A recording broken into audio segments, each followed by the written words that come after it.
Hey Al, what's up? Welcome to my channel. For you and the racing fans, it's been a while since I've talked about Formula One, but let's talk about basically what happened at Imola. Basically, uh, what what a weekend it was basically of racing. It was filled with drama, overtakes, and a few surprises along the way.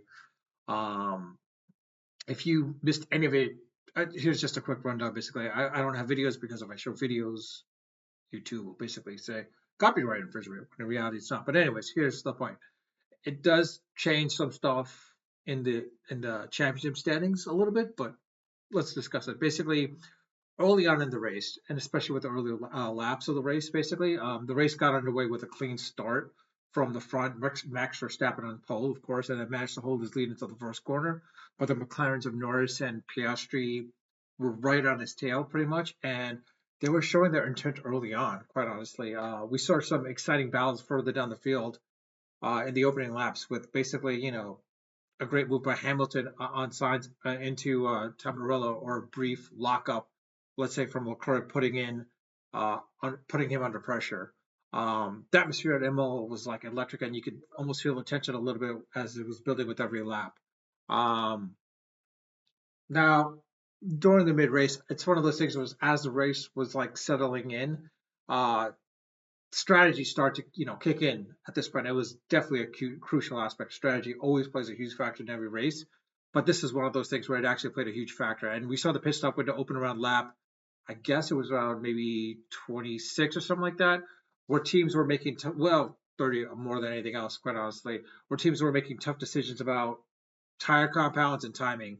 I mean, like one of the things was is like when McLaren basically kind of double stacked their pit stop, and it was incredibly smooth, which allowed for both their drivers to maintain their track position, which by far was pretty impressive, considering the experience of the two drivers, or lack thereof, in a ways. And of course, it was another case where Ferrari opted for an aggressive undercut with Leclerc, which initially looked promising, but it kind of backfired a little bit for Leclerc from that perspective. There were moments where it looked like basically the lead might change hands, with Norris in particular putting in like immense pressure on Verstappen himself. The pace of McLaren looked very strong throughout the race, of course, hinting at the continued development. One of the other things is basically I think some of the key battles that you could say that was going on are key moments in this race where it was towards the mid to late stages of the race where it provided some real edge of your seat kind of action. Like the fight for P4 between Hamilton and Albon was surprising to say the least, because like Albon with Williams, I mean, let's be honest, I didn't think Williams was going to be at this stage where they're at. But Albon is showing how good of a driver he is now, or how much he has matured and improved upon himself since his days at Red Bull, and how he's handling the Williams car really well, and like where they're at. It shows how good of a driver he is, and it might open up. Now, I don't want to say Red Bull, but possibly it might open him up to maybe Mercedes, depending what happens if Russell were to leave or whatnot. And then, of course, like of course, the near misses that occurred with it, where the defensive driving from Albon was pretty impressive as well too. Like I said, it shows his maturity and his experience has grown and how much he's improved considerably. And also, there was also some of the kind of notable parts or notable incidents or gear incidents, I would say, with the brief yellow flag for debris, where it was a slight, and then there was a couple of tense moments here and there between some of the wheel to wheel, when some of them went wheel to wheel during parts of the chicanes at that point. I mean, it was clear that this was definitely much more much more exciting than the prior races. It'll be interesting to see how Monaco plays out at that point as well, too, quite honestly. But in the end, of course, Max Verstappen pretty much won, crossing the finish line. I know it was a disappointment for Leclerc or the Ferrari team themselves as well too. I mean, but quite honestly, it's with Verstappen coming and basically crossing that finish line, and taking the victory. It brings Red Bull or Verstappen back up into the mix, because at this point everyone thought that it was going to be between Piastri and Lando. Verstappen, if he compiles a couple more wins, like let's say he does it in Monaco, which most likely he's going to.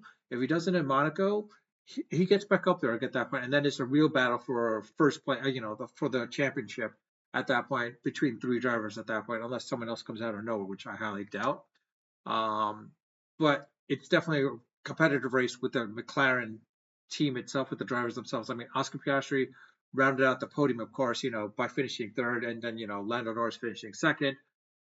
And impressive win by, of course, Lewis Hamilton coming in fourth, and definitely very impressive by Albon himself as well too, coming in fifth. Look for Albon and Williams probably to, I would say, podium in one of these later races, quite honestly. But the fact that he was able to secure the fifth place was pretty impressive over Leclerc. That's kind of like that's kind of impressive itself. I mean, after this race itself, basically, uh, you know, I guess the top five racers right now at this point, you have basically Piastri leading with like 146 points, of course, followed by Lando Norris with 133, and then Max Verstappen with this win puts him at 124. As I said, basically, he's in distance now, back with Piastri as well as with Lando for the second spot. I could see Verstappen probably compiling a couple more wins and then getting up there at that point and kind of tying it up with Piastri and Lando at that point as well too, depending on where they finish up. Russell holding off fourth place with 99 points. Honestly, thought he was going to do a little bit better this year, but unfortunately didn't. And then Leclerc, pops out the run, top five with 61 points. It's definitely a case where McLaren is really showing their strength at this point. Now, I mean, in regards to the Constructors' Cup as well, too, quite honestly, McLaren has jumped quite into the lead at 279 points, where Mercedes is like sitting in second at 147. I don't think anyone thought Mercedes would be at this point right now, but it's still early on in the season. Let's see what happens as the year progresses. But Russell is doing well, as well as Antonelli. So like they're keeping it up there, basically putting Mercedes in the second spot, basically. And I don't foresee them overtaking McLaren, but Red Bull being number three, basically at 131 points, it's probably going to be a battle between these two for the second spot because, quite honestly, McLaren probably has it unless Piastri and Lando fight it off too much to the point where like there won't be. I put it this way: I don't see McLaren losing this lead.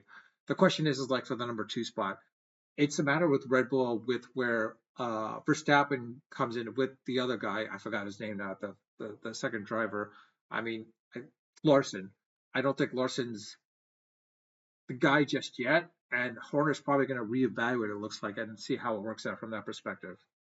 And then of course you've got Ferrari with fourth place at 114 points.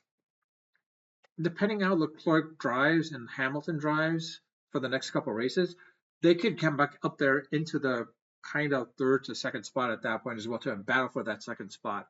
Williams, I don't see them jumping into the fourth place, but they're up there at, with 51 points. So it's surprising. And the fact that they've overtaken Haas, they've overtaken Aston Martin, they've overtaken Alpine is definitely a surprise. I think we started to see that last year, the way Albon was driving, and the fact that Sainz, if he finishes off in the top seven as well every time, or if he can't finish in the top seven, look for Williams to get that fifth spot, and it helps them in the long term for 3 years down the line, to improve their car at that point. But definitely, we're seeing a battle for the second and third spot more than anything else. First spot, I don't see that as a battle. But outside of that, that's pretty much it. Unless you have any thoughts, let me know your thoughts about this. With that, I'll leave it at that. Leave your comment in the comment section. I do read all my comments and I do respond to them. If you like this video, please hit the like button. If you haven't subscribed, I ask you to please hit the subscribe button. And with that, I'll leave it at that. Unfiltered, unedited, of course, always unrehearsed. And of course, I apologize for the team messages you're hearing because someone's personally team messaging me. But in any case, I'll leave it at that. Again, unfiltered, unedited, and of course, always unrehearsed. Until next time.